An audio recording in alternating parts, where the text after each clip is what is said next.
I'm back. Well, they're at it again. I'm talking about the fake progressives, the pretend progressives, people who think they're progressive because they love to virtue signal. Now, January 20th was a special day, especially if you were a corporate Democrat and never a Trump or Republican.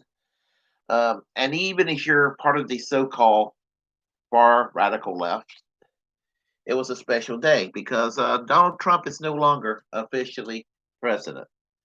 To the dismay of many MAGAs and those on the far right, and I even say just generic Republicans that will vote for anything with an R beside their name, they're all sad because Donald Trump is no longer president. But weirdly enough, I think even people like Mitch McConnell, Mitch McConnell, I'm an asshole, Mitch McConnell, that guy. I even think that he rather deal with Joe Biden than to deal with Donald Trump. And for me, I just hope that Biden and Harris will govern in a way that's best for all Americans. And I can hope and wish so, but to the dismay of the dismay of many of the corporate Democrats who were celebrating Joe Biden and Kamala Harris as the new president, their temperament soured with a photo of Bernie Sanders going viral and becoming a meme.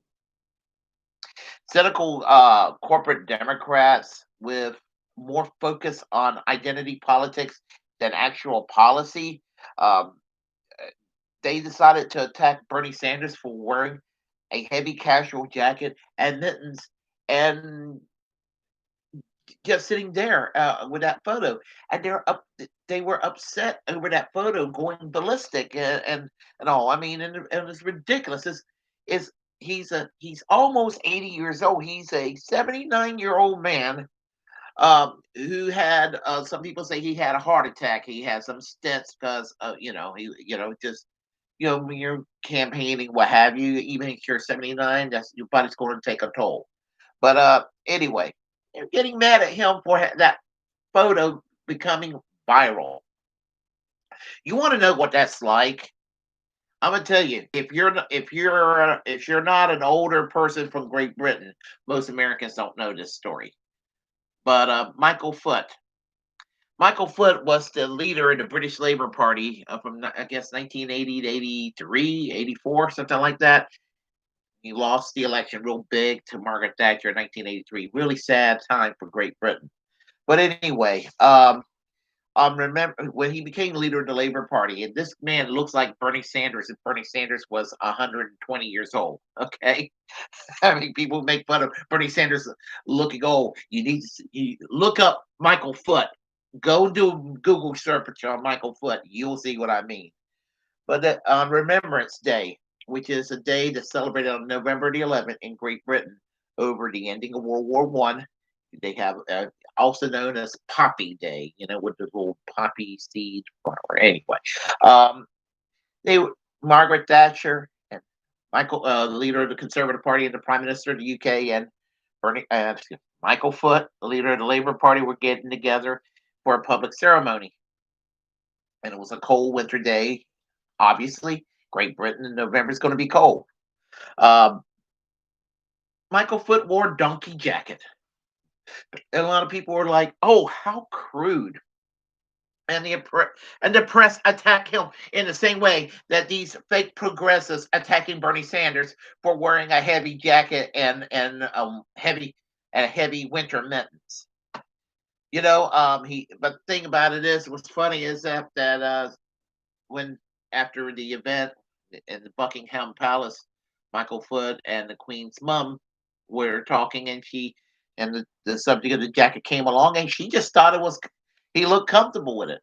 So if the Queen's mom back then was okay with Michael Foot wearing a donkey jacket, some of you woke skulls out there that just want to shit on Bernie Sanders just because that's what you want to do, and you don't care about anything but shitting on Bernie Sanders, and you'll find anything like wearing heavy mittens and a jacket, a heavy winter jacket on a fucking cold day.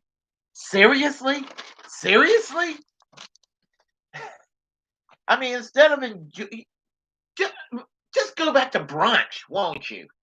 I mean, you're better off just to go to brunch than sit there and criticize Bernie Sanders. You got what you wanted. I mean, you got what you wanted. Well, I mean, and you got rid of Donald Trump without having Bernie Sanders. Okay, isn't that good enough for you? But no, you got to go and shit on Bernie Sanders still. But this is part of the reason. I get worked up over this as the first Bernie bro online, going back to the 1990s, criticizing Bernie Sanders. And that's what they're obsessed with. What can we do to crap on Bernie Sanders whenever we can and kick a man while he's down? He was cheated in 2016 and cheated in 2020, and you still want to go kick him while he's down. Why? They claim that he didn't show compassion or show a lot of passion for Kamala Harris, being the first woman of color as the vice president. You want to know what that's like? I'll tell you what it is the equivalent of.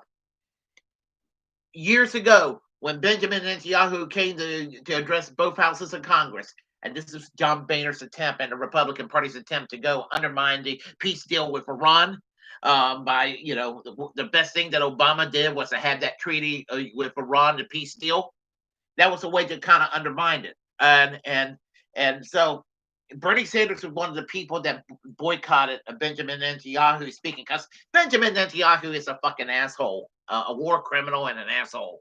Well, Rand Paul was out there out there, and he didn't show a lot of show a lot of passion for Benjamin Netanyahu, and some of the fellow Republicans were shitting on Rand Paul for it. Why? Because Rand Paul didn't run over to Benjamin Netanyahu and give him sloppy blowjobs. Is that what the neocons and the evangelical Christians in the Republican Party were upset about? I mean, it's that kind of equivalent. It's identity politics, identity politics, identity politics, and being weaponized. And so, I am not happy about Kamala Harris, not because she's a woman of color. I don't give a damn what she is. I don't give a damn about color or gender. I want the best person for the job with the best policies. That is what I want. Now, if it would have been Nina Turner being vice president, I would be celebrating, not because she's a woman of color, because she's got fucking good ideas. Good policies is what matters, not what somebody is. And this is a problem with identity politics. It's not focused in the correct way. It's usually weaponized against the left. But when I don't hear these same people talking about the death penalty. This is where you need to focus on identity politics. Police brutality is where you need to focus on identity politics, because in those areas is where people of color are marginalized, disenfranchised, oppressed. And I'm not being politically correct saying this. I'm just being correct. But here's the thing. So they're going to get upset because Bernie Sanders is on a winter day, a 79-year-old man trying to keep warm, and criticizing him. They forget to mention who was sworn in, Joe Biden. And last time I checked, I think Joe Biden is an old white man. So you don't like Bernie Sanders because he's an old white man, but Joe Biden is okay, even in spite that he's an old white man. You see how ridiculous this is and how inconsistent? I mean, and the thing about it is, Joe Biden and Kamala Harris, when it comes to issues of racism, have a shitty record. I know it's really weird to say that, especially with Kamala Harris being an African American woman, half African American, half Indian woman. But the point is that while she was the Attorney General of California, she jailed many African Americans and And she was a staunch proponent of the drug war. I mean, she was a terrible attorney general, as in California. Joe Biden, as a U.S. senator in his early years, was a supporter of Jim Crow. Now, granted, he wasn't George Wallace. Granted, he wasn't Lester Maddox. He wasn't Strom Thurmond or Jesse Helms. He wasn't that far gone, but he was one of the softer Jim Crow supporters or segregationists. Segregationism is still segregationism. That's a problem. And he was on friendly terms with Jesse Helms, one of the nastiest people to ever serve in the U.S. Senate, other than maybe someone like Ted Cruz today. But oh no, no, no, no, no, no. What would he? No, so he's going to go and attack Bernie Sanders, who's been in the forefront on fighting against racism, fighting for racial equality.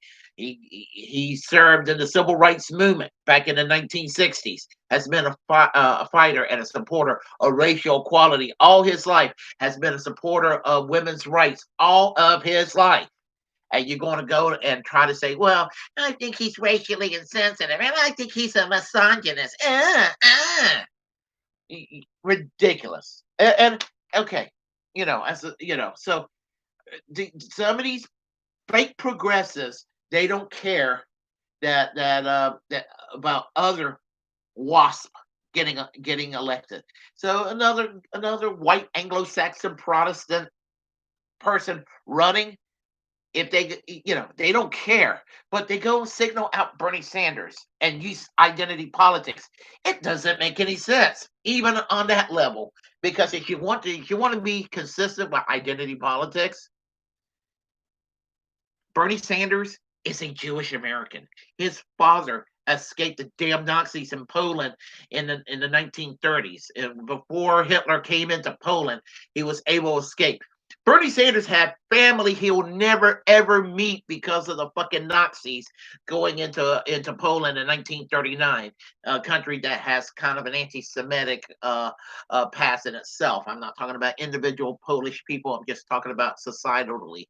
But anyway, they don't care about that. They don't care about that. And they don't. But to them, oh, Joe Biden getting elected. Well, at least he's not Trump. At least he's not Trump. I could buy that if you would say if you would just fucking leave Bernie Sanders alone. You corporate Democrats got what you wanted. You didn't want Bernie Sanders in there. He's not in there. Leave him alone. He's not likely to run in 2024, even though I do want him to run in 2024, or somebody with the same policies and issues that he advocates running in 2024. But the double standard, as I said, Joe Biden, an old white guy, they don't care. Hillary Clinton, I know she's a woman, but she's a white person and she's privileged. They didn't care about that. They didn't care about Tim Kaine, a young white male. They didn't care about that. But no, they're going to go after Bernie Sanders. And Bernie Sanders, and they're going to target him because they don't care for his policies. And that's what it comes down to. It comes down to they hate his policies. I mean, and what are those policies? Medicare for all, free college, $15 an hour minimum wage, getting the U.S. out of these fucking neocon wars, Green New Deal, bringing back the unions, yada, yada, yada, so on and so forth. Policies that Bernie Sanders advocate consider radical and far left in the United States, because we have a stupid Overton window that says that whereby unfortunately Reagan was successfully able to draw the line on what was politically acceptable in ideology. So the country shifted further and further right and further right to the point we have 4 years of this saturated orange human-sized Cheeto by the name of Donald Trump as our president. And so, yeah, you can't let it go. Let it go. Let it go. And I'm going to tell you, Bernie Sanders, I will be proven right that he would have been the best president we've ever had. We have 15 million Americans have lost health care from the COVID, getting laid off of work. And Joe Biden and Kamala Harris can't say, I'm for Medicare for all. Are you kidding me? You can't get the Democratic Party to say it. At the most, it'll be like, well, maybe we'll lower the Medicare age requirement to 60. That's what Joe Biden said. That was worse than what Hillary Clinton, at least with Hillary Clinton, she wanted to lower it down to 55. Still, it's not enough. Hardly. We got to have a Medicare for all at a minimum, a Medicare for all. And so whatever, for whatever reason, they just, they're scared to be called socialists by the Republicans.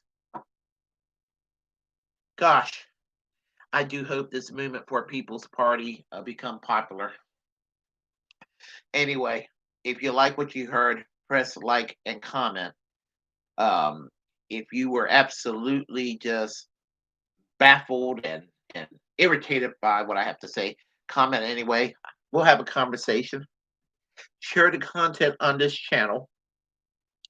As the First Amendment absolutist, I encourage each and every one of you to create a platform, especially if you're passionate about something, and utilize it, because we're the muckrakers of our time.